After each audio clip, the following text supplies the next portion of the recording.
welcome to this lecture of Strategic Human Resource Management, and the topic for today's lecture is improving business performance through strategic human resource management. And I am Dr. Tripti Barthwal. I am Director, Lal Bahadur Shastri Institute of Management and Development Studies, Lucknow.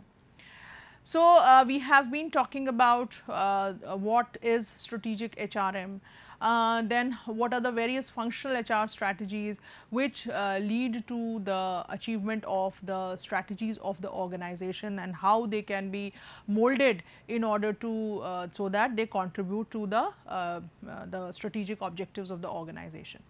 Now, we will today specifically discuss, though we have been discussing this for a very long time throughout this the course of doing this paper.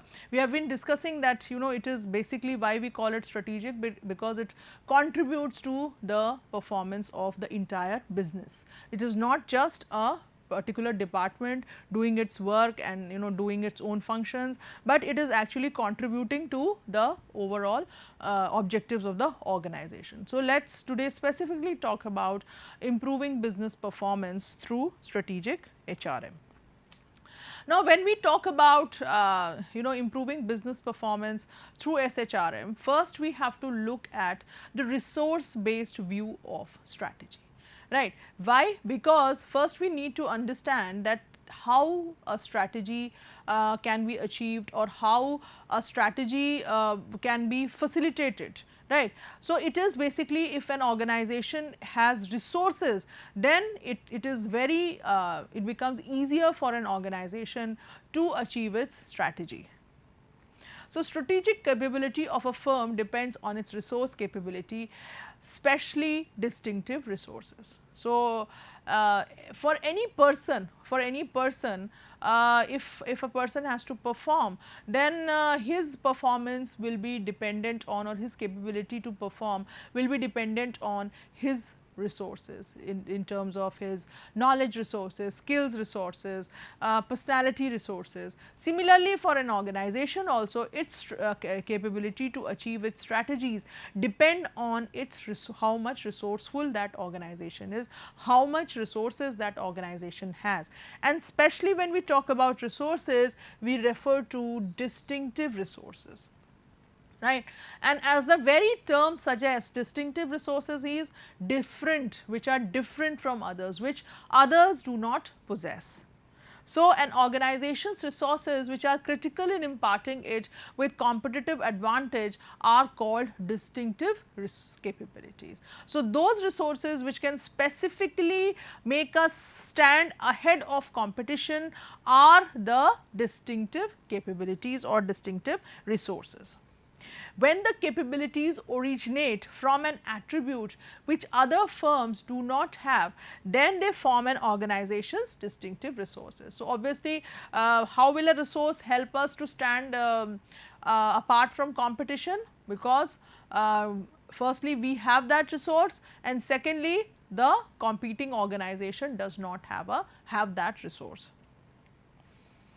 In addition to being a distinctive characteristics, it should also be sustainable. Now, very important thing is that in a part only being distinctive is not important. You should have the ability, the organization should have the ability to maintain and sustain that distinction. Sustain means that you can continue it for a very long period of time. If it is just for a limited time offer, then the organization loses its uniqueness, it loses its distinctiveness. But if it is a resource it is a capability which is sustainable, which is for a long term, like for example Apple's ability to R&D and innovate is it is a sustainable characteristic. So, that is why it is a distinctive resource.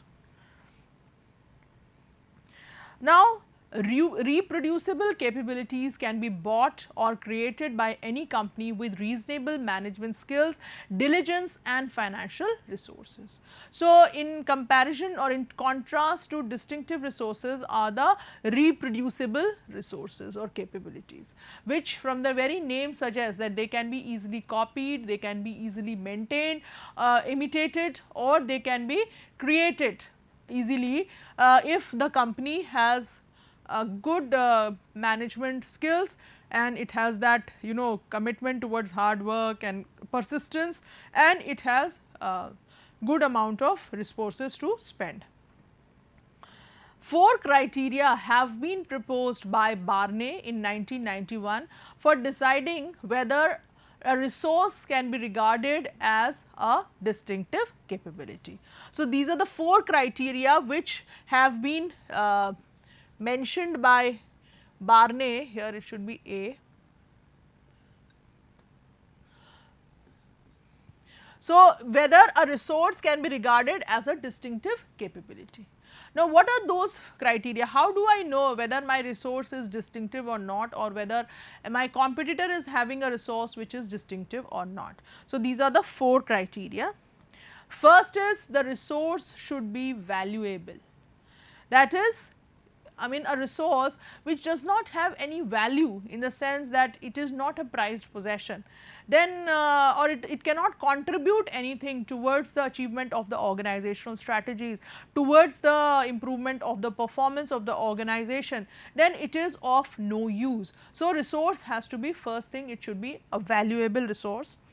Second thing is rare.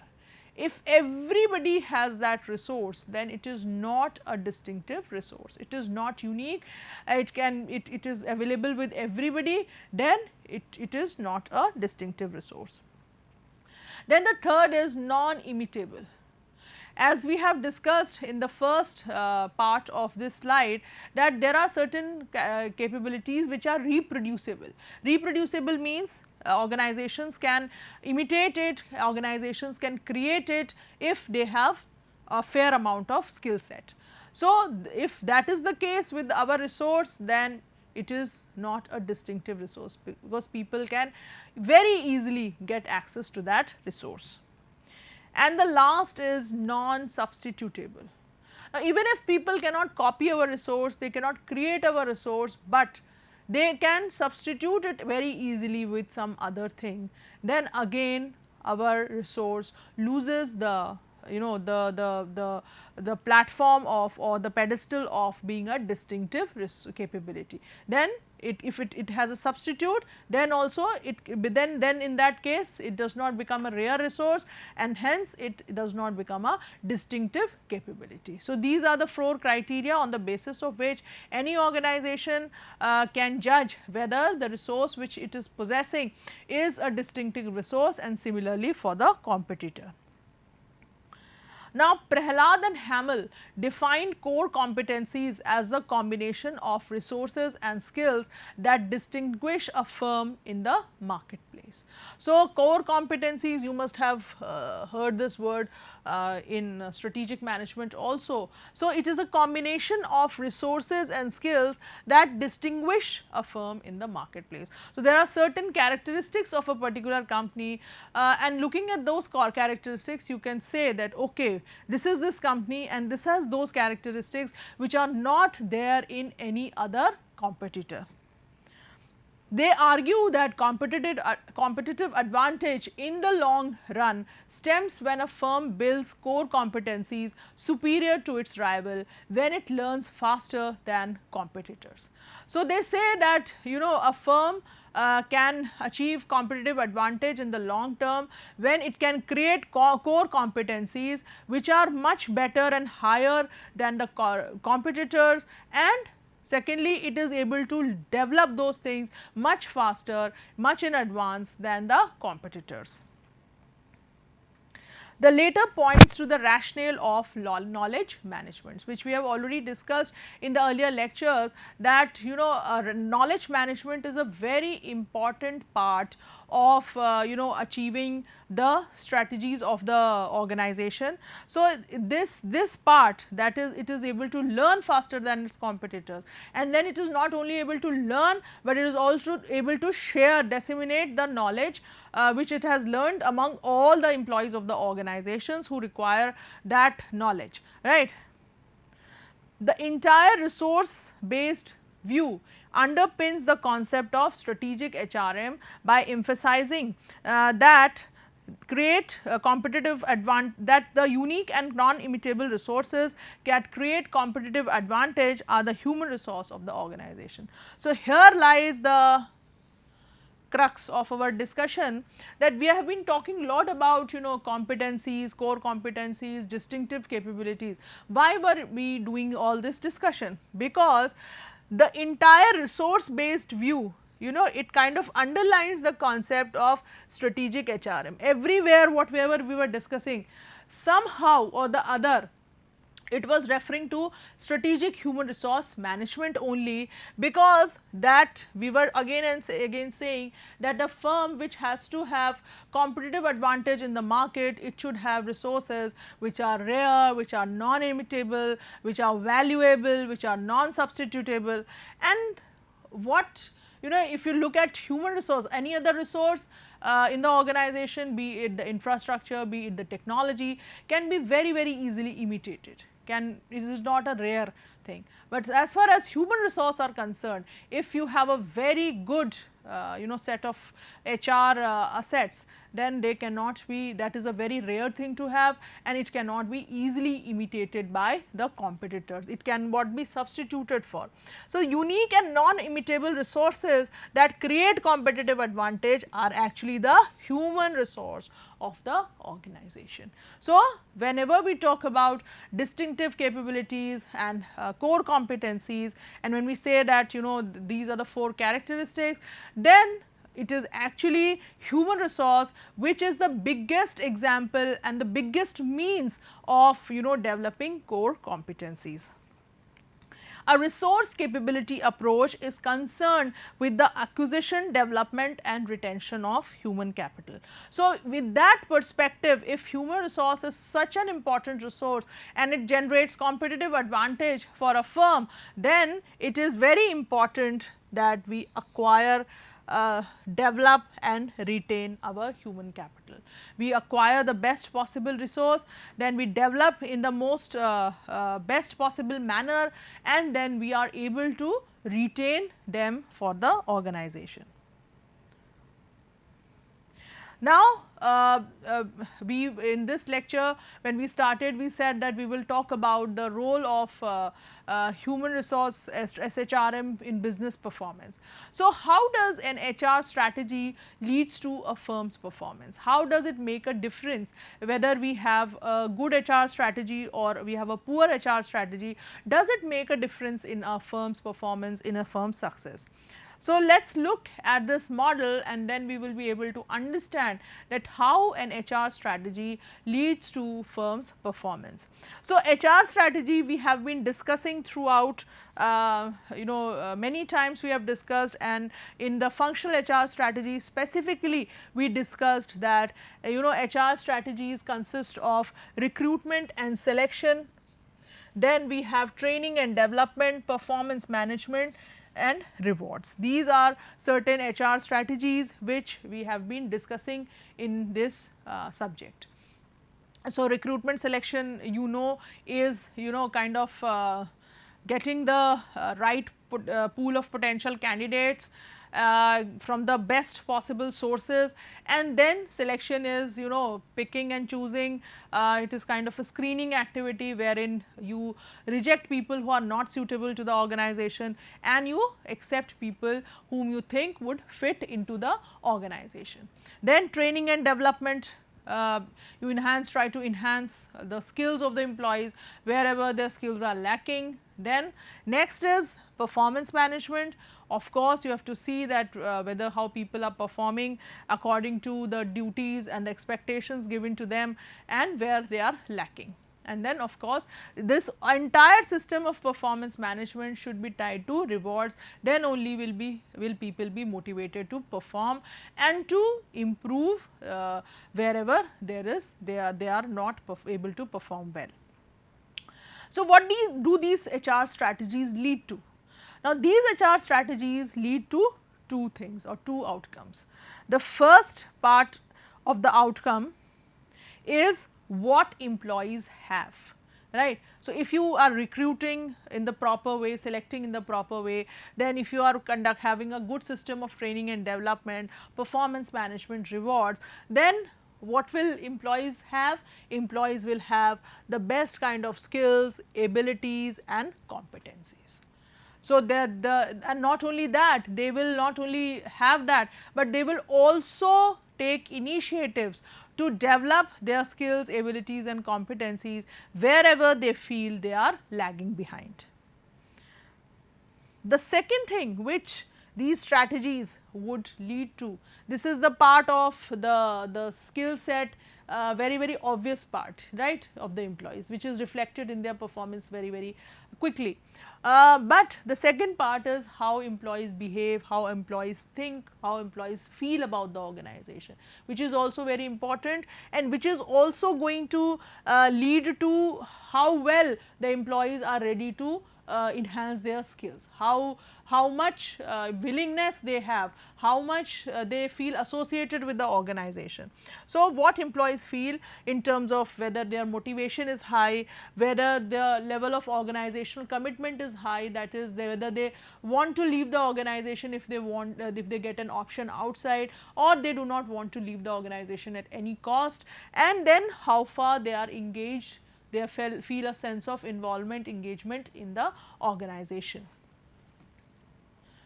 Then these two together, that what employees have, their competency, skill set and how they feel, what is the level of their motivation and commitment, along with the HR strategies, will lead to the actions on the part of employees, how they work, how they perform, what do they do, right. So, in terms of what they do, first thing which will be obviously very important is their task behavior. That is how they are performing their task, right. What is the level of error in their task, what is the level of commitment or the focus which they give in their task, right. What is the level of seriousness which they attach with their task, how much they are involved in their work, right. So, that is task behavior. Then the second thing which emerges from these three is the discretionary behavior. Now, what do we mean by discretionary behavior? See, task behavior is something which has been allotted to us, for which we are accountable, it is our responsibility, and if we do not do it, then to some extent we can be penalized for it, we can be punished, at least whatever we may be getting in terms of rewards, that can be withheld. So, there is lot of fear also in us that if we do not perform. But what is the discretionary behavior? Discretionary behavior is discretion of the employee, that whether he wants to do it or not. So, you must have seen in organizations many employees go out of their way to do a work which is not actually allotted to them, which is not part of their formal job role, but still they will do. So, for example, after 5 o'clock, if the office gets over at 5 o'clock, but there is this very important work to be completed. So, they will themselves initiate, okay, I will stay for half an hour, I will complete this work and I will go. So, that is a discretionary behavior. Or there is this manager who feels that there is this new employee who has just been joined in the organization, and probably he couldn't kind of get the induction program properly, in the sense that he was not able to understand many things. So, this manager takes his own time, takes that little extra effort to explain to this new employee whatever doubts he is having. So, this is a discretionary behavior. Or maybe there is a client and the client has a work with the person or with the employee who is not present in his cabin or on his desk, and the client is getting late because his work is pending and he has to reach somewhere. So, the employee who shows discretionary behavior steps up, goes to the client, asks his problem and just does the work of his colleague, so that the client is happy. So, these are all discretionary behavior. So, till now we were talking about only positive things, that the employees are doing their task well, they are doing discretionary behavior, right. But what about problems? everything may not be good here, everything may not be good here. So, what will happen? Employees will also display counterproductive behavior. So, many times employees may display counterproductive behavior, that is a behavior which goes against the goals and objectives of the organization, which is, you can say, indiscipline, which is against the rules of the organization, and which is not an appreciable behaviors. That it can be arriving a little late to the organization, spending a lot of time chatting with people, or maybe doing negative talks with people about the organization, or anything which is not good for the organization, people are indulging in that. So, that could also result. And then next is attendance. Of course, attendance, if the rate of absenteeism in the organization is very, very high, and that too which is avoidable absenteeism. There are two types of absenteeism, avoidable and non-avoidable. Avoidable absenteeism is like people generally say na, man nahi kar raha hai aaj jaane ka. So, that is an avoidable absenteeism. So, if people are regular, they are attending the office regularly, that means they are displaying a positive behavior. So, if it is unavoidable absenteeism, it is fine. If somebody is not well, somebody in the home is not well, or something of that sort, fine. But otherwise, if attendance is good in the organization, it is a good positive sign. And of course, the rate of attrition or turnover. So, if the turnover rate is high, retention is low, that means there is some problem in the organization, and our firm's performance cannot be achieved properly. Now, these results into two types of outcomes. What employees do in terms of their task behavior, discretionary behavior, counterproductive behavior, attendance, turnover, all these lead to two types of outcomes. First is the operational outcomes, which talk about productivity, quality, accidents. So, obviously, when all these things are good, what will happen? Productivity will be high, quality will be high, and accidents will be low, right. So, counterproductive behavior, if it is low and task behavior is high, discretionary behavior is high, then quality will improve, productivity will improve, and the rate of accidents will be low. Now, this will lead to, both of these will lead to, from here this is leading to this, and from here this is also leading to this, and what is it leading to? Customer outcomes in terms of satisfied customers and retained customers, or customer loyalty. We are earning customer loyalty if both of these things are going good for the organization.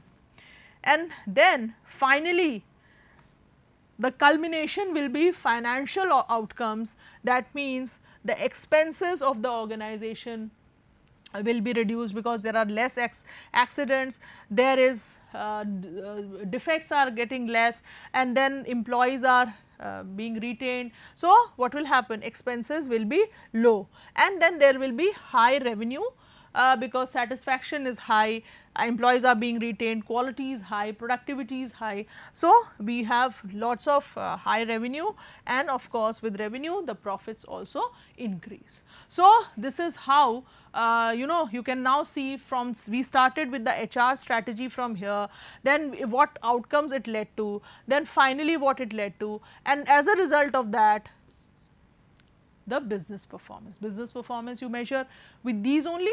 So, this is how organizations can align their HR strategy to the firm's performance. HR strategy can act as a facilitator for high business performance. So, we will discuss the case of Taj Group. It has always believed that their employees are their greatest assets and the very reason for the survival of their business. In 2000, to show its commitment to and belief in employees, the Taj Group developed the Taj People Philosophy TPP, which covered all the people practices of the group. TPP considered every aspect of employees' organizational career planning right from their induction into the company till their superannuation. So, it was a comprehensive program which covered the employee right from their joining the organization to their retirement. TPP offered many benefits to the Taj Group. it helped the company boost the morale of its employees and improve service standards, which in turn resulted in repeat customers for many hotels in the group. In March 2001, the Taj Group launched an employee loyalty program, which was the name was STARS, with the full form was Special Thanks and Recognition System. So, you can very well get from the name that it is a program for recognizing the efforts, appreciating the efforts, complimenting the efforts of the employees and their performance. The system was developed in accordance with Taj's core philosophy that happy employees lead to happy customers. So, it is but obvious perhaps, especially in the service industry, if the employee is not happy, he cannot make the customer happy. So, it is very important, Taj realized it is very important to have happy and satisfied employees, so that they can in turn pass on their happiness and satisfaction to the customers. STARS was an initiative aimed to identify, recognize and reward those employees who excelled in their work. The STAR system led to global recognition of the Taj Group of hotels in 2002, when the group bagged the Hermes Award for the best innovation in human resources in the global hospitality industry. This program also acknowledged and rewarded hard-working employees who had done excellent work.